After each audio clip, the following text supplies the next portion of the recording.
Hey SB fam, carnivores, welcome back to the channel. It's me, Bella the Steak and Butter Gal. I hope you guys are having a meat-fueled good day so far. Let me know down in the comments how your carnivore experience is going so far. As you guys can see in the title of this video, I will be sharing my experience visiting someone who really inspires me. This person is a huge role model in the carnivore community, and he is the creator of World Carnivore Month, Dr. Shawn Baker. My boyfriend and I went over to Dr. Baker's home to enjoy a beautiful carnivore dinner. I was able to get some footage of how Dr. Baker cooks his steaks. I noticed that he had a grand piano in his home. So of course, my boyfriend and I gave a live piano performance for him and his family. So I would love to share a sneak peek into our get together last night so you guys can also enjoy some of the music, see what we ate, and learn how Dr. Baker cooks his steaks. And later in the video, I will be sharing my top tips on how to eat out as a carnivore. I'm playing my instrument. So I am visiting Dr. Baker. Say Hi hi. everybody, some great steaks. Yeah, so what are you cooking? These are, this is a buffalo ribeye or bison ribeye, and that is this is another ribeye from Strassburger Steaks. It looks like a prime ribeye. It's been dry aged. Yes. This is looks like a wagyu ribeye, and this is a strip loin. Delicious. And beforehand, you put it in the sous vide, right?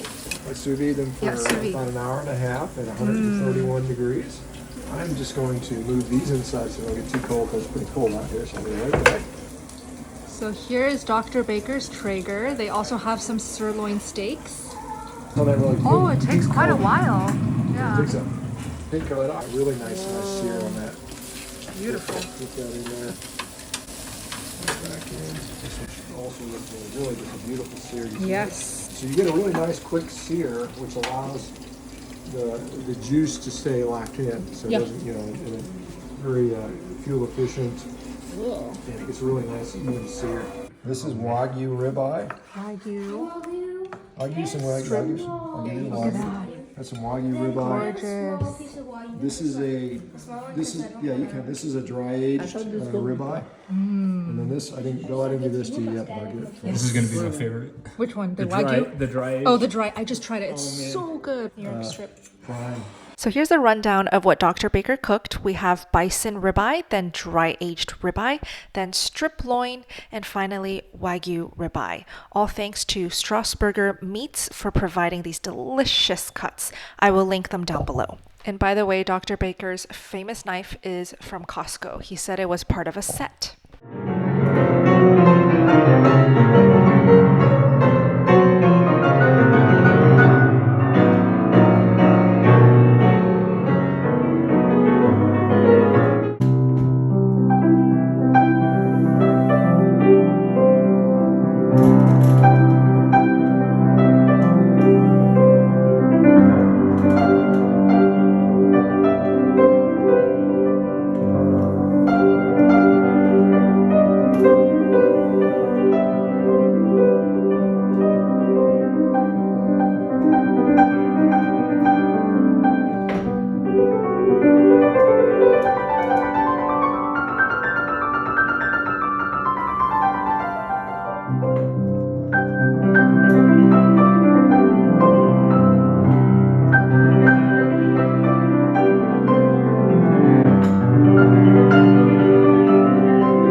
You guys enjoyed that footage. As you can tell, it was an amazing evening of delicious meat and gorgeous music. Just the best combination in my opinion. Now let's move on to my top tips to eat out as a carnivore.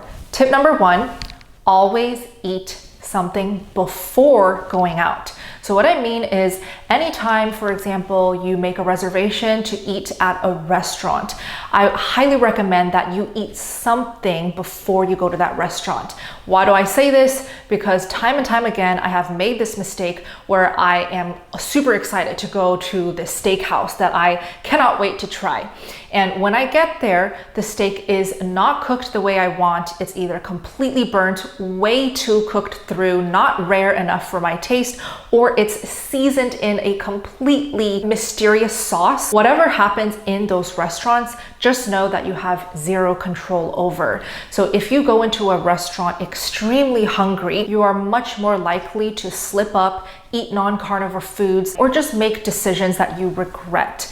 So that's why I really like to just recommend that anytime you go out, whether it's a family gathering, a celebration, a wedding, just eat something before you go out so that you are not ravenous. And if you are new to carnivore or you're transitioning into the carnivore diet from, say, standard American diet or keto diet or even vegetarian vegan diet, it could be very helpful to always have on hand some electrolytes. Having electrolytes in the beginning of your carnivore journey can really help lessen and minimize some of the adaptation symptoms. For example, fatigue, headaches, muscle cramping, low energy, dizziness. These types of symptoms are very common when someone is changing their diet and adapting to carnivore. So I would recommend the brand LMNT. This one is a very high quality electrolyte brand. They only add sodium, potassium, and magnesium, no other ingredients. There are no fillers, no gluten, no sugar. This one is stevia free because it is raw and unflavored. So if you are looking for something that has no sweetness,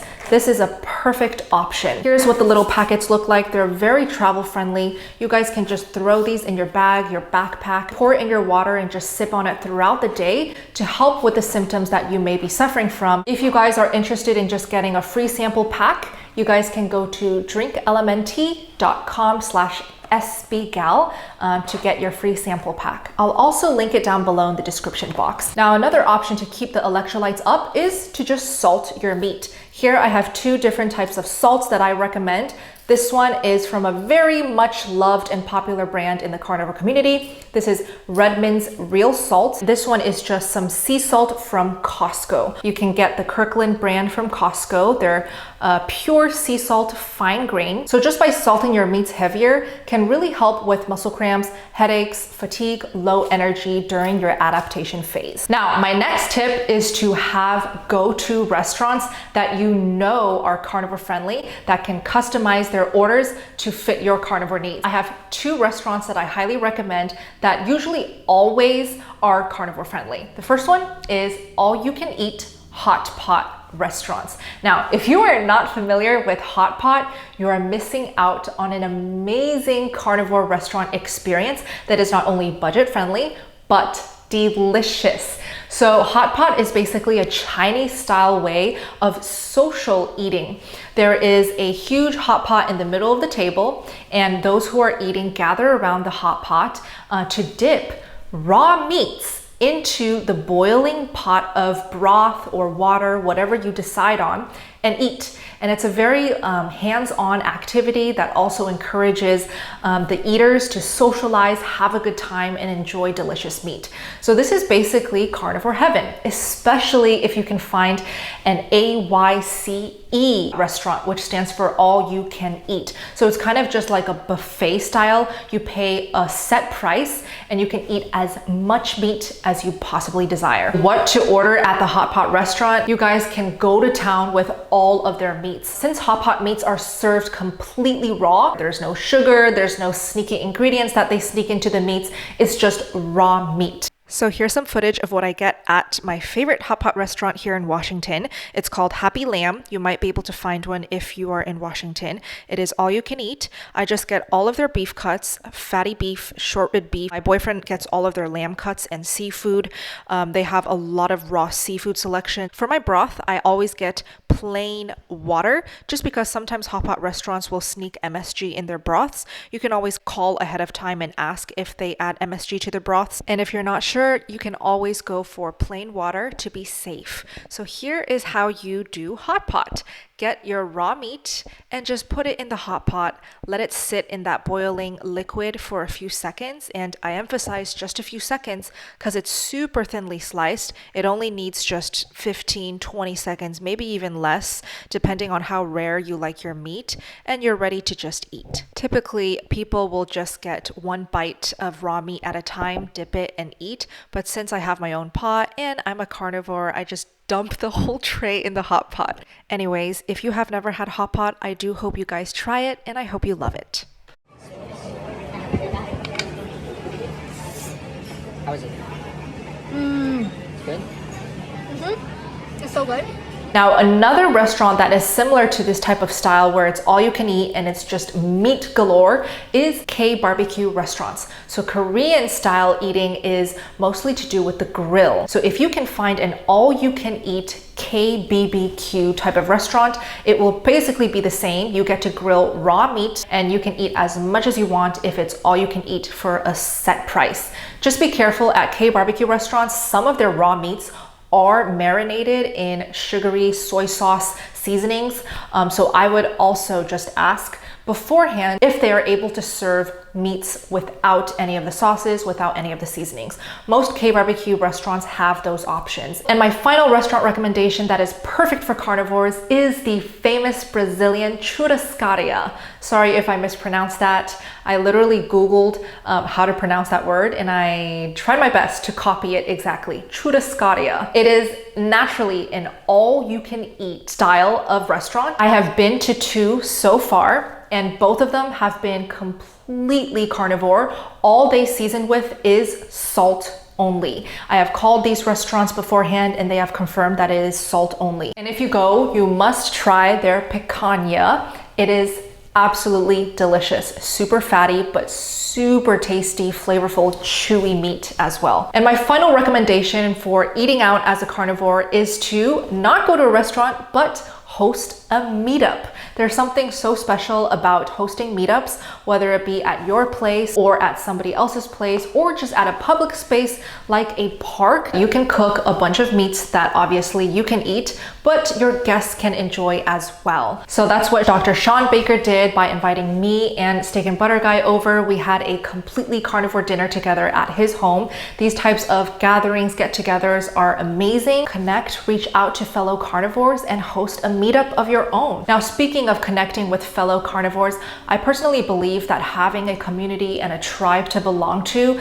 is extremely important to maintaining your commitment to the carnivore diet, especially if you are surrounded by people who are not carnivores, who have no idea what carnivore is, and who are judgmental of how you eat. So if you are looking for a support group, a community, opportunities to connect with real carnivores live on Zoom, it's the second best option to meeting up in person, of course. I host monthly 30-day carnivore challenges to make sure carnivores like you and me have a safe space to communicate, to share our updates, our struggles, to get the help we need from my team of carnivore coaches, and to build friendships with each other. So my next carnivore challenge is open. If you guys would like to check it out, feel free to click the link down below in the description or go to sbgmeetup.com to sign up for each upcoming 30-day challenge. I hope you enjoyed this video and found all the tips that I shared helpful. If you did enjoy this video, please don't forget to hit like, subscribe, turn on the bell notifications to not miss my future videos, and feel free to share my videos with your loved ones, friends, and family. I will see you all in the next video. SVG out.